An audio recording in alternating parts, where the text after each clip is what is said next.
అయితే ఒక 2 నెలల్లో అమ్మాయిని తీసుకెళ్ళొచ్చన్నమాట. ఈ ఇంప్రూవ్మెంట్ చూస్తే అలాగే అనిపిస్తోంది. నమస్కారం నమస్కారం అమ్మా. ఆమెను పిలిపిస్తాను, కూర్చోండి. హేమ పరిస్థితి మెరుగైందని విన్నాను. అంతా నీ చలవే మాధవ. నాదే ఉందండి, అంతా పయోడు దయ. హలో మాధవ. నమస్కారం డాక్టర్ గారు. ఎక్కడయ్యా? అయ్య బాబాయ్, ఇక్కడ అండి. ఏమిటి సంగతి? కుచ్చుకులు పిచ్చుకులు ఇది improving, isn't it? Yes, doctor.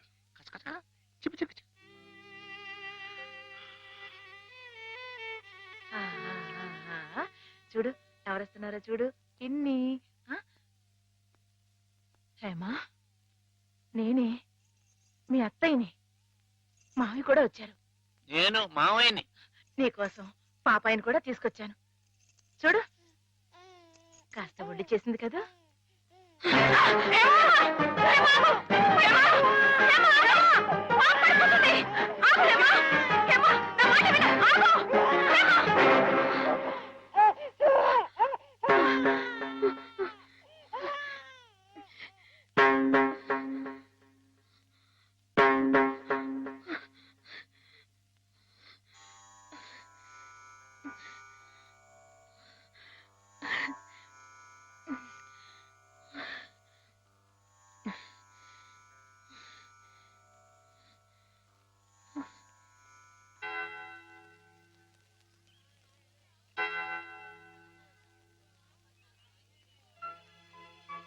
పాపం తెచ్చి నాకు అప్పగించిందంటే తన వస్తువుల్ని, తన మనుషుల్ని గుర్తుపడుతున్నమాటే కదా సరస్వతి. నిజమే.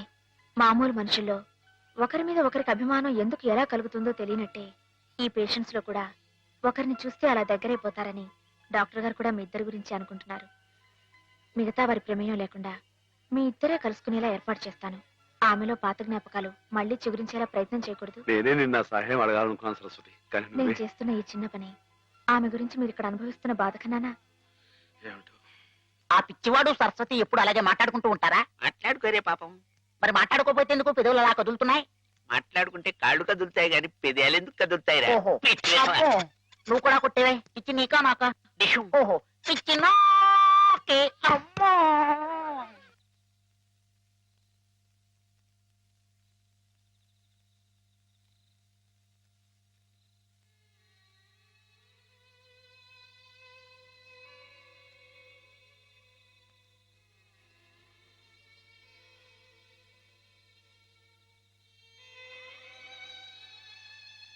ఇందాక నువ్వు ఆ పాపనిచ్చావే, ఇది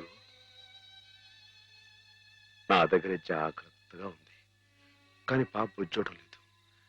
నువ్వు వచ్చి జోలు పడతావా? పాప బుజ్జుంటుంది.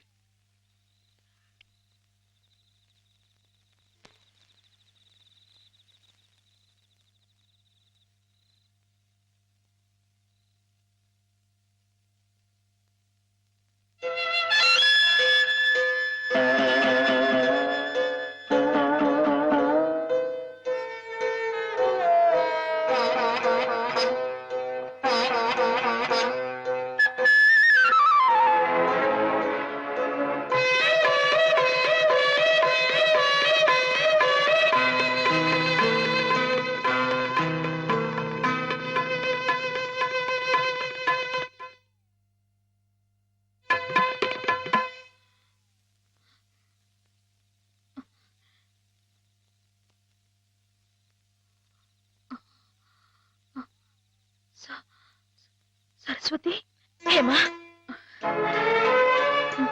నేను ఇక్కడున్నానేమిటి? కొద్దిగా ఒంట్లో బాగుండకపోతే ఇక్కడికి తీసుకొచ్చారు.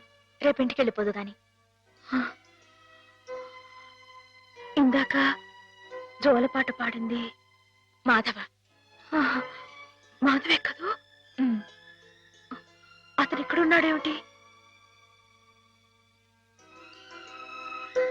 చెప్పు Saraswati. Soldier, soldier, get up.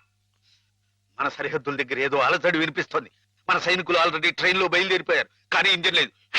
నువ్వే ఇంజన్. ఉన్నారు కదా మేజర్. నేను నేల మీద హెలికాప్టర్ లో ఎగురుతూ పైన పెడుతున్న ట్రైన్ లోకి శత్రువులు దూకుండా చూడాలి. That's my duty. ఏమిటి మేజర్, కింద నేల మీద హెలికాప్టర్ ఎగురుతూ ఉంటే పైనుంచి ట్రైన్ వెళ్తుందా? ఎస్, ప్రపంచ యుద్ధాలు అలాగే జరుగుతాయి. మనం ఏం చేయలేం. కమాన్. నేను ఆ ట్రైన్ ఎక్కి అలాగే వెళ్ళిపోనా? నువ్వు మా సైన్యంలోనే ఉండాలి. అలాగే థ్యాంక్ యూ అలాగే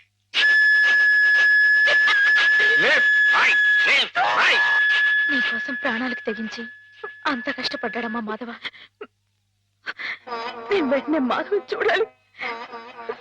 నన్ను తీసుకెళ్ళవ సరస్వతి. అలాగే.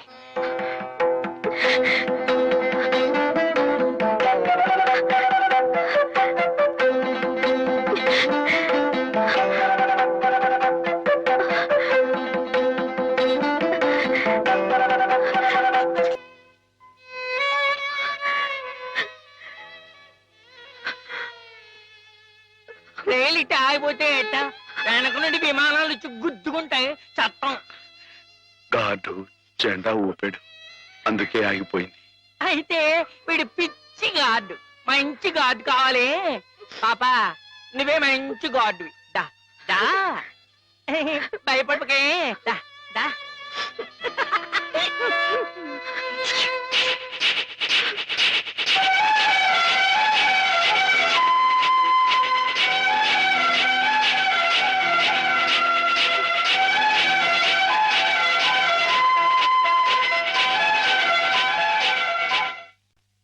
నాన్న, మా పెళ్లికి ముహూర్తం పెట్టించమని సిద్ధాంత్ గారికి చెప్పావా? అవునరా, బావ పోయి అప్పుడే ఏడాది కావస్తుంది.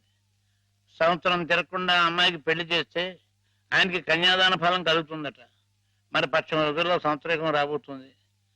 అందుకే ఈ లోపల ఏదైనా మంచి ముహూర్తం ఉంటే చూడండి అని చెప్పాను.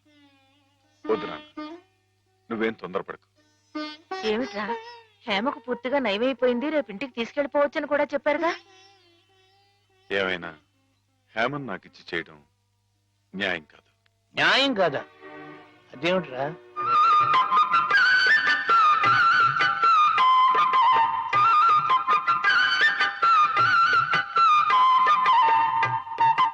మాధవ రండి అయ్యారు, రండి కూర్చోండి. చాలారా నీ మర్యాదలు. చండాలుడా, కడుపులో ఇంత కుట్ర రాసుకుని మొహానికి ఇంత నవ్వు పూసుకుని ఎంత వినయం నటించావురా మా ముందు. అయ్యారు మీరేమన్నారు అయ్యా అర్థం రేయ్, నిన్ను మా ఇంట్లో ఒక కుర్రాడుగా చూసుకున్నాను రా.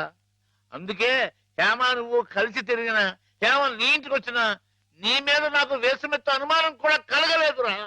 ఒరేయ్, హేమ చిన్నప్పటి నుంచి నా ఇంటి కోడలు అవ్వాలని అవుతుందని ఎంత మర్చిపోయాను రా. అలాంటి పిల్లని ఎగతన్నుకు పోయి నువ్వు పెళ్లి చేసుకోవాలనే దుర్బుద్ధి ఎలా కలిగిద్దా నీకు? బావగారు ఎంత అభిమానించేవారు. ఆయన రాసిన కావ్యాలన్నీ అంకితం కూడా ఇచ్చారే నీకు. అటువంటి మహానుభావునికి ఇంత స్వామిత్రహం ఎలా తలపెట్టావురా అప్రాచుడా? ఒరే, ఆయన బ్రతుకుంటే ఇప్పుడురా నీ దురాలోచన తెలిసి గుండె పగిలి సచ్చి ఉండేవాడురా. ఇంకా ఎందుకురా వెధవ బ్రతుకు? ఛీ!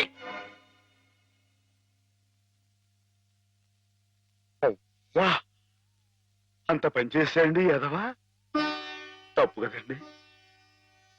ఎరా తెన్నింటి వాసాలు లెక్క పెడతావా? అసలు ఈ పుట్టగతులు ఉంటాయరా? ఇట్టోడిని వదిలిపెట్టుకుంటాండి. వాడిని పట్టి కొడతావేరా? అదేనండి, ఇట్ట ఏదో పని చేస్తాను వదిలిపెట్టండి, నరికి పోగులు. నీకేం తెలియదు అనుకోండి. అమ్మాయి గారి మీద నీకు నీకు పాడుబుద్ధలా కలిగిందిరా. నువ్వు మనిషి కాదురా, పశువురా, పశువు. మీరు చెప్పుకోవడారా ఇలాంటి తప్పుడు చేస్తారు.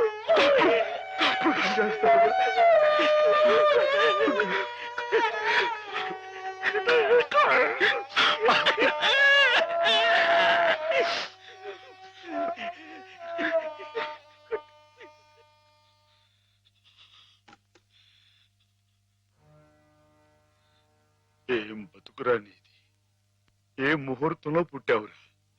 ఇంకా ఎందుకురా కావాలని బురద పులుముకుంటావు? నేను నానా మాటలు అంటుంటే నేను అట్లాంటి వాడు కాదు బాబు అని చెప్పాడు. ఇంకా ఎందుకు పిచ్చోళ్ళ నటిస్తావు? ఏం బాగుంకుందామని నిన్ను చేరదీసి ఎంత అన్నం పెట్టిన వాళ్ళకి అన్యాయం చేసే మనసు మనసు చెప్పుకోరా. నీ బతుకు గురించి ఆలోచించుకుంటా వాళ్ళ రుణం తీర్చుకోవడానికి ఉన్న హస్తం తమ్మేసి వాళ్ళకి సాయం చేసేది. అది నువ్వు చేసిన తప్పు. నువ్వేమిటో నీ భవిష్యత్తు ఏమిటో చూసుకోకుండా వాడు బాగుండాలి వాడోళ్ళు బాగుండాలని 24 గంటలు ఏడ్చేవి. ఇలా ఇలా నానా మాటలు అనిపించుకోవడానిక? అమ్మాయి గారు అని ఒక దేవతలా చూసుకున్నారు. తడి దేవత సొంతం చేసుకునేంత సౌభాగ్యుడురా. మాటలు ఎవరో పిచ్చలవా? ఈ బతుకి ఓ తోడు కావాలని కూడా చూసుకోకుండా అమ్మాయి గారికి మంచి తోడు దొరికిందని తెగ సంబరపడిపోయావే. దేనికిరా? దేనికి? ఇలా పిచ్చోళ్ళ మధ్య నరకేతం అనిపించడానికా?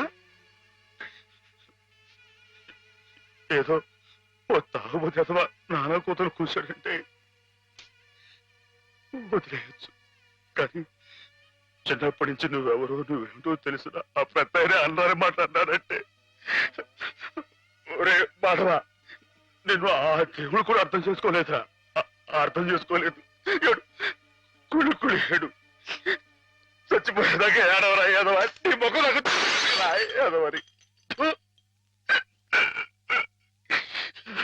మాధవా మాధవా ఎక్కడా మాధవా బయటికి రా. వస్తున్నా. బుజ్జి! లోపల ఏం చేస్తున్నావు? ఛీ! అది చెప్పకూడదు. మరి అంతసేపు ఇలాంటి పిచ్చి పిచ్చి జోక్ వేసావంటే ముఖం పెరగైపోతుంది. మరి కొట్టండి. పిచ్చి నీకా? నాకా? ఓహో పిచ్చి నీ నీకే. మాధవ చచ్చిపోతా.